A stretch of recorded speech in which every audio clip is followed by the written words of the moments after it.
नमस्कार बंधुरा आमी सुखी बाशाक और आमार यूट्यूब चैनेले आपनादेर सकलके स्वागत जानाई।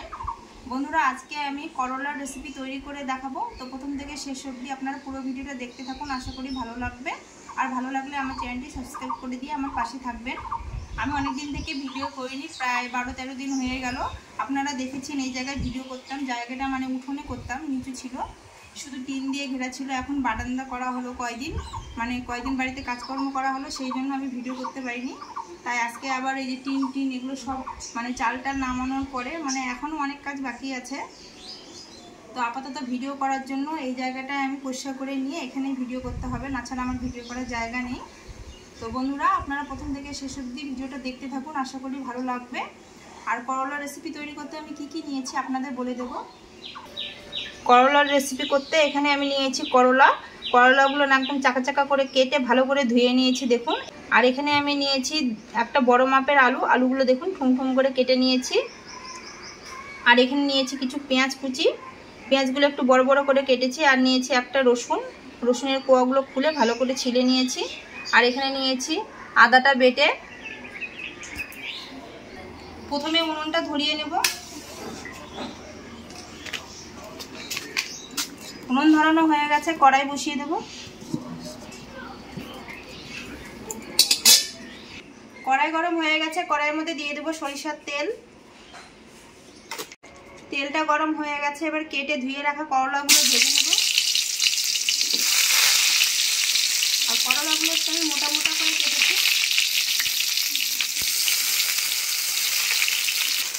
সামান্য দিয়ে দেবো হলুদ, সামান্য দিয়ে দেবো লবণ। হলুদ লবণ দিয়ে ভালো করে আমি ভেজে নেব করলাগুলো। করলা ভেজে যদি রান্না করা যায় বন্ধুরা তাহলে কিন্তু একদমই তিতা লাগে না। আর করলার মধ্যে কিন্তু জল দেওয়া যাবে না, জল দিলে কিন্তু করলা তিতা হয়ে যায়। তেলের মধ্যে ভালো করে ভেজে নিতে হবে।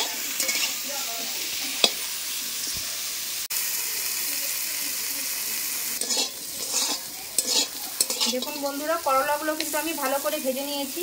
করলা যত ভালো ভাজা হবে খেতে কিন্তু একদমই তিতা করে না। দেখুন আমি একদম ভালো করে ভেজে নিয়েছি। এবার তুলে নেব বাটিতে।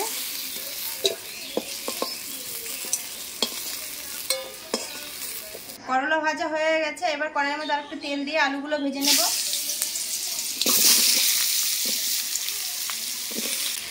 আলুর মধ্যে সামান্য লবণ দিয়ে দেব আর সামান্য হলুদ দিয়ে দেব, তাহলে আলুর কালারটা ভালো আসবে। আলুটাকেও ভালো করে ভেজে নেব। দেখুন বন্ধুরা আলুগুলো লাল লাল করে ভেজে নিয়েছি। আলুগুলো ভাজা হয়ে গেছে, এবার তুলে নেব।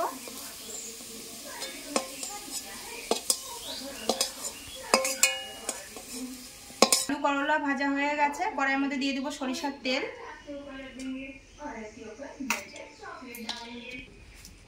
তেল গরম হয়ে গেছে, একটা শুকনো লঙ্কা, একটা তেজপাতা, হাফ চামচের মতো দিয়ে দেব জিরে। ফোড়নটা হালকা ভাজা হয়ে গেছে, এরপর দিয়ে দেব রসুনগুলো একটু ছোট করে নিয়েছি। এরপর দিয়ে দেব পেঁয়াজগুলো আমি একটু বড় বড় করে কেটেছি। পেঁয়াজ আর রসুন একটু হালকা করে ভেজে নেব। পেঁয়াজ রসুনগুলো হালকা করে ভেজে নিয়েছি। এরপর দিয়ে দেব বেটে রাখা আদা। বাটিটা ধুয়ে সামান্য জল দিয়ে দেব।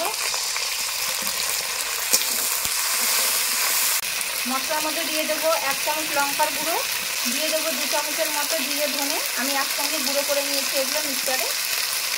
দিয়ে দেবো 1/2 চামচের মতো হলুদ, পরিমাণ মতো লবণ, কারণ আগে আমি লবণ দিয়েছি করলা আলু ভাজার সময়। এবার সব মশলাগুলো ভালো করে কষিয়ে নেব। সামান্য একটুখানি জল দিয়ে কষিয়ে নেব, নাহলে মশলাগুলো পুড়ে যাবে।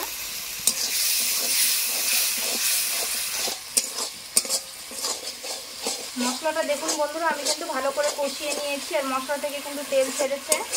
আর মশলা যত ভালো কষানো হবে তত খেতে ভালো লাগবে করলার তরকারি। এরপর ভেজে রাখা আলুগুলো দিয়ে দেব। আলুগুলো দিয়ে ভালো করে মশলার সঙ্গে কষিয়ে নেব।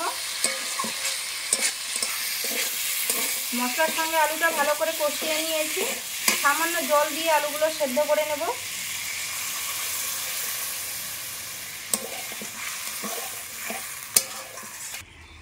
এই ঢাকনাটা দিয়ে ঢাকা দিয়ে আমি 2 থেকে 3 মিনিট একটুখানি আলুগুলো সেদ্ধ করে নেব। 2-3 মিনিট হয়ে গেছে, এবার ঢাকাটা তুলে নেব। আর জলটা অনেকটা কমে এসেছে, দেখুন আলুগুলো কিন্তু সেদ্ধ হয়ে গেছে। এর মধ্যে ভেজে রাখা করলাগুলো দিয়ে দেব। বন্ধুরা এইভাবে একবার করলা আলু রান্না করে দেখবেন, একদম খেতে তেতো লাগে না, আর খেতে কিন্তু খুব ভালো লাগে। এরপর দিয়ে দেব গরম মশলা। গরম মশলাটা দিলে কিন্তু খেতে খুব ভালো লাগে। গরম মশলা দিয়ে ভালো করে কষিয়ে নিয়েছি আর কষানো হয়ে গেছে। এরপর গ্রেভির জন্য দিয়ে দেব জল। আর জলটা খুব বেশি দেব না, কারণ আমি করলার তরকারিটা গামাখা করব। আর করলা আলু তো আগে আমি ভেজে নিয়ে সেদ্ধ করে নিয়েছি।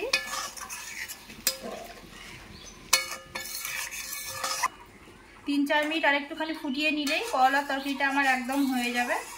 আমি কিন্তু ঢাকা দেব না, এমনিতেই ফুটিয়ে নেব।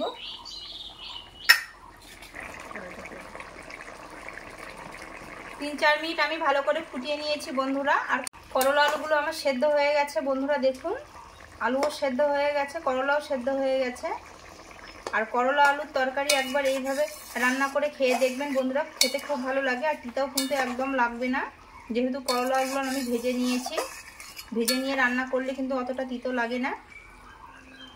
আর যারা করলা খেতে চান না তারাও কিন্তু 1 থালা ভাত খেয়ে নেবেন করলার তরকারি দিয়ে। তো করলার তরকারিটা আমার হয়ে গেছে, আর আমি গ্রেভিটা শুকাবো না, এরকম একটু রস রস রাখবো। এবার কড়াইটা নামিয়ে নেব আর থালার মধ্যে ঢেলে নেব।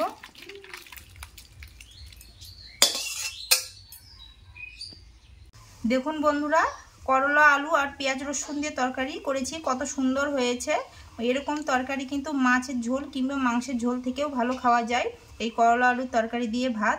তো রেসিপিটা কেমন হয়েছে বন্ধুরা অবশ্যই কিন্তু কমেন্টে জানাবেন।